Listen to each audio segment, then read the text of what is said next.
Hi, I'm Nazni. Welcome to the Web Coder Hub. So, hello दोस्तों. Today I will talk about the tag, element, attribute, and paradox. So, when we used tags, we only think these are tags, but sometimes we are confused. What is tag? What is attribute? What is element?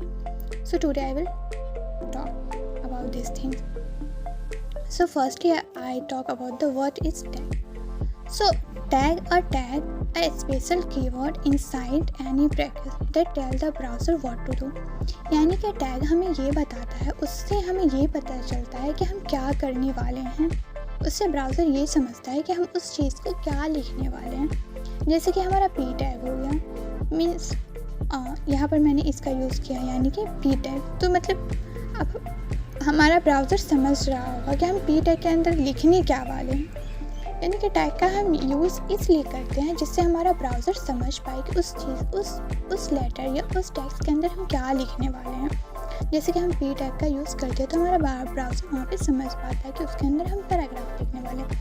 Heading का use करते हैं तो हमारा browser ये समझता है कि उसके अंदर हम हेडिंग का लिखने वाले हैं. अगर इमेज का यूज़ करते हैं तो हमारा ब्राउज़र ये समझता है कि उसके अंदर हम इस इमेज ज्वाइन करने वाले हैं. तो टैग वो होता है जिससे हमारा ब्राउज़र समझता है कि हम क्या करने वाले हैं.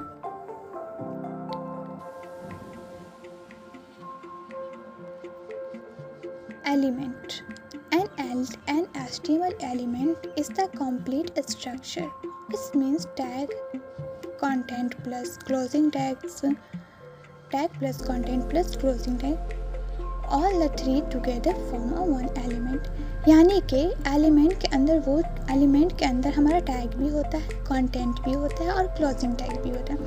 टैग से मतलब कि ओपन टैग भी होता है, कंटेंट टैग भी होता है और क्लोजिंग टैग भी होता है.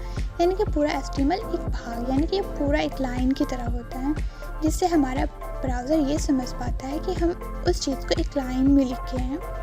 जैसे कि ये पी टैग हो गया, this is a paragraph, and यहाँ पर मैंने ये बंद कर दिया यानी कि ये ओपन टैग हुआ. यहाँ पर ये मेरा कंटेंट है, दिस इज़ अ पैराग्राफ, और यहाँ पर मैंने क्लोज टैग के साथ ये बंद कर दिया. यानी कि ये तीनों मिलकर एक एलिमेंट बना जिससे हमारा ब्राउज़र ये समझता है कि एक एलिमेंट है, इसके अंदर हमने क्या लिखा है वो इस चीज़ को समझ पाता है. और उसके बाद हमारा थर्ड है attribute. An attribute gives extra information to an element. It always appears inside the opening tag. यानी कि एट्रीब्यूट वो होता है जो हमारे एलिमेंट के अंदर जो मतलब ये हमेशा टैग के अंदर, ओपन टैग के अंदर हम यूज़ करते हैं. ये बताता है कि ये हमारे एलिमेंट के बारे में, जो हम चीज़ कंटेंट यूज़ कर रहे हैं उसके बारे में हमारे ब्राउज़र को एक्स्ट्रा इन्फॉर्मेशन देता है.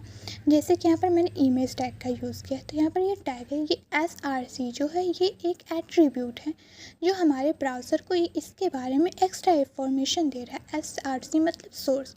ये हमारे ब्राउज़र को बता रहा है कि ये फ्लावर JPG जो है मतलब इसका जो मतलब ये इमेज जो ये हमने कहाँ से लिया है, इसका सोर्स कहाँ है, वो हमारे ब्राउज़र को बता रहा है, उसको एक्स्ट्रा इन्फॉर्मेशन दे रहा है.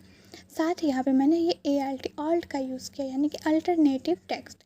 ये हमारे ब्राउज़र को ये बता रहा है कि अगर हमारा इमेज शो नहीं हुआ तो वहाँ पर उसका नेम यानी कि रेड फ्लावर शो होगा. सो यहाँ पे SRC and ALT are attributes हैं. जो एट्रीब्यूट्स हमेशा हमारे ओपनिंग टैग के साथ होते हैं, उसके मतलब अंदर होते हैं वो, जो हमारे मतलब वो जो टैग होता है उसके बारे में उसको एक्स्ट्रा इन्फॉर्मेशन देता है. In short, tag means instruction जो हमारे ब्राउज़र को इंस्ट्रक्शन देता है. एलिमेंट मीन्स फुल स्ट्रक्चर जो हमारे ब्राउज़र को बताता है कि अब इसका फुल स्ट्रक्चर बन चुका है. And attribute means extra details जो हमारे टैग के बारे में, हमारे कंटेंट के बारे में उसको एक्स्ट्रा इन्फॉर्मेशन देता है. और फोर्थ है पेयर टैग. इसको हम कंटेनर भी कहते हैं, कंटेनर टैग भी कहते हैं, क्लोजिंग टैग भी कहते हैं और यहाँ पर ओपनिंग टैग भी कहते हैं. ये हमेशा पेयर्ड में होते हैं. ये टैग ओपन और क्लोज दोनों होते हैं. जो कुछ भी हो इनके बीच ही होता है. ये यानी कि यहाँ पर हमने पी टैग का यूज़ किया, इसलिए का मैं यहाँ पर समझा रही हूँ। ये हमारा पी ओपनिंग टैग हुआ और ये यहाँ पर ऐसे करके ये क्लोजिंग टैग हुआ। ये हमेशा पेयर्ड में रहते हैं, इसके अंदर ही हम कंटेंट लिखते हैं। और ये यहाँ से हम शुरुआत करते हैं ओपनिंग टैग से और क्लोजिंग टैग पर हम बंद कर देते हैं। तो इसे हम कभी पेयर टैग्स कहते हैं, कभी कंटेंट टैग्स कहते हैं, कभी ओपनिंग कहते हैं, कभी क्लोजिंग टैग कहते हैं। सो आई होप कि आपको समझ में आया होगा tags, element, attribute and pair के बारे में, उनके डिफरेंसेस के बारे में। अगर आपको कोई डाउट हो तो प्लीज़ कमेंट में राइट कीजिएगा। Thank you.